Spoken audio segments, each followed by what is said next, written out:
Hello students, आज हम definite integral के सबसे important topic summation of series by integration के बारे में डिस्कस करेंगे। तो सबसे पहले इसके वर्किंग प्रोसीजर के बारे में चर्चा करते हैं। Suppose we have the expression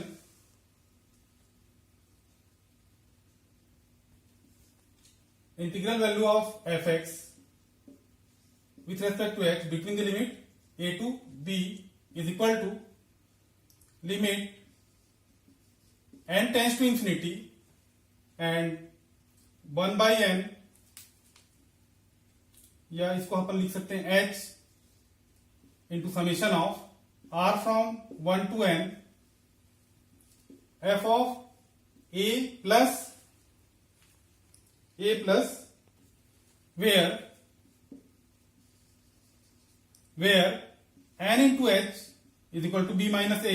अगर हम इस एक्सप्रेशन में एक कंडीशन अप्लाई करें, if we put a is equal to 0 and b is equal to 1, then n into h is equal to 1 minus 0 means 1, means h is equal to 1 by n। Then equation 1 becomes 0 to 1 f of x dx is equal to limit when n tends to infinity and h is replaced by 1 by n and summation f of a means 0 plus r by n, or we can write limit n tends to infinity 1 by n and summation f of r by n। अगर हम left hand side और right hand side का comparison करें तो हमको result मिलेगा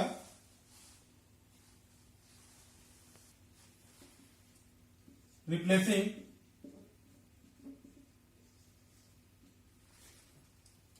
1 by n by dx r by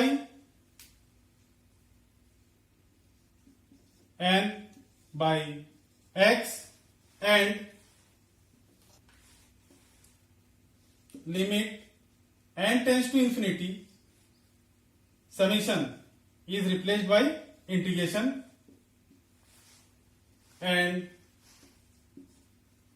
limit for x is equal to limit when n tends to infinity r by n at r is equal to 1। क्या result होगा? Result के बारे में बाद में चर्चा करेंगे। To limit vary from this to upper limit क्या हो जाएगी?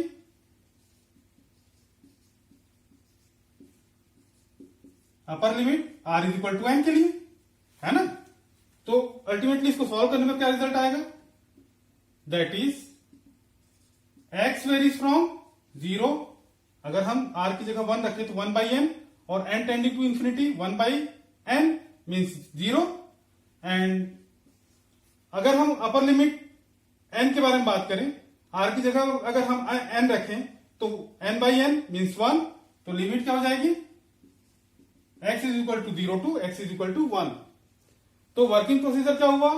1 by n is replaced by dx, r by n is replaced by x and limit n tends to infinity summation is replaced by integration and limit for this integral function x varies from 0 to x is equal to 1। एक problem देखेंगे इसके बाद।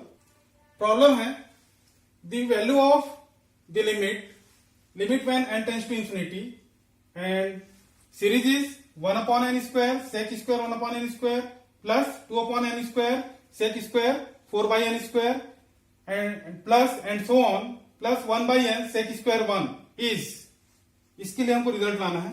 ये question वैसे AIEEE में आया हुआ है। तो इसके लिए सबसे पहले तो हमको जनरल टर्म निकालना होगा। तो वो जनरल टर्म होगा क्या? So limit when n tending to infinity and summation, है ना, r by n square and sec square r by n whole square होगा ये। नाउ अच्छा यहां पर लिमिट क्या होगी, आर फ्रॉम आर की limit 1 to n. Now we replace वही वर्किंग प्रोसीजर जो कि मैंने थोड़ी देर पहले बताया था. We replace 1 by n by dx, r by n by x, and limit n tends to infinity, summation is replaced by integration, and limit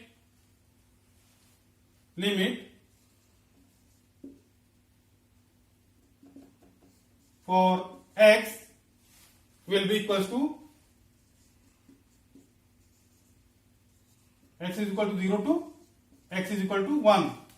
तो ये जितने रिप्लेसमेंट है ये इस एक्सप्रेशन पर अप्लाई कीजिए तो रिजल्ट होगा.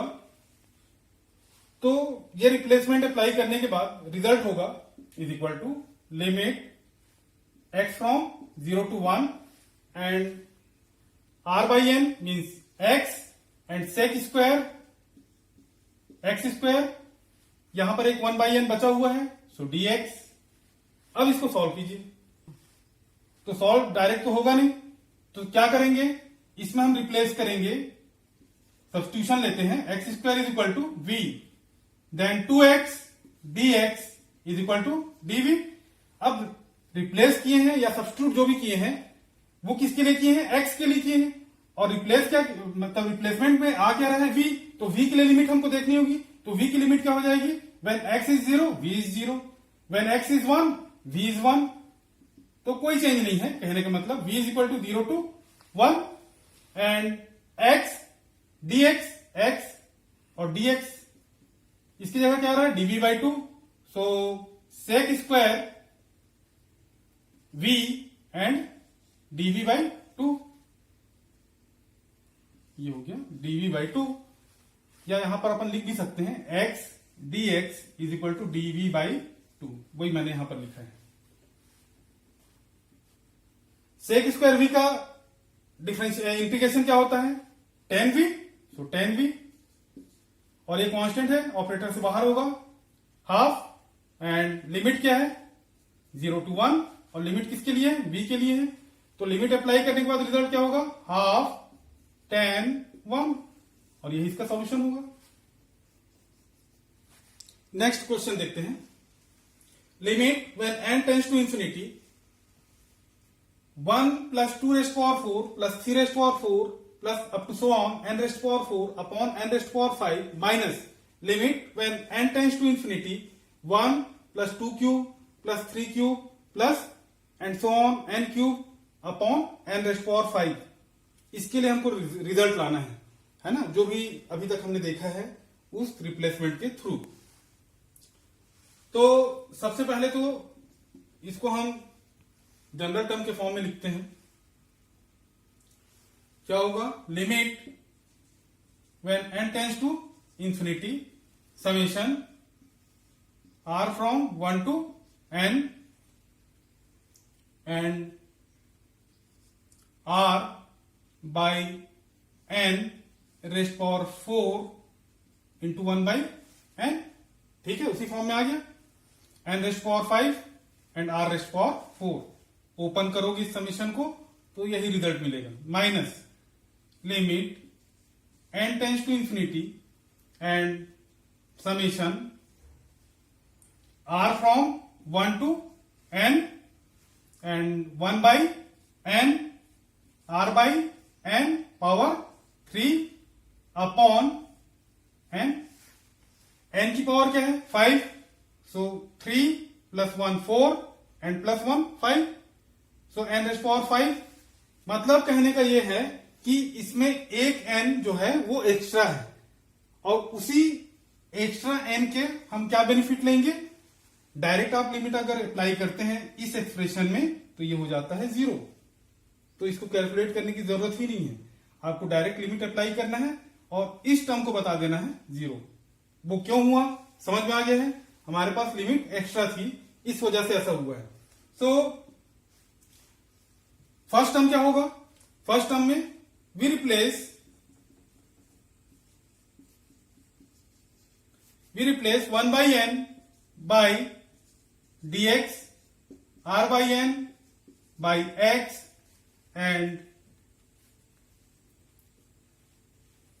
limit n tends to infinity summation by integration, and limit for x from 0 to x is equal to 1. तो क्या रिजल्ट आएगा?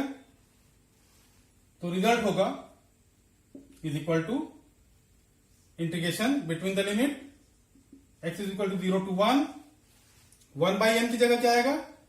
dx आएगा, और r by n की जगह क्या होगा? x रेस्ट पावर 4 मीन्स, और ये left hand sorry second term का क्या रिजल्ट है? वो 0 है, क्योंकि हमारे पास ये n एक्स्ट्रा मिला हुआ था. डायरेक्ट लिमिट अप्लाई करने के बाद क्या हो गया? 0. तो रिजल्ट क्या आया? x rest power 5 upon 5 limit x from 0 to 1. So final result is 1 by 5, और यही इसका सॉल्यूशन होगा.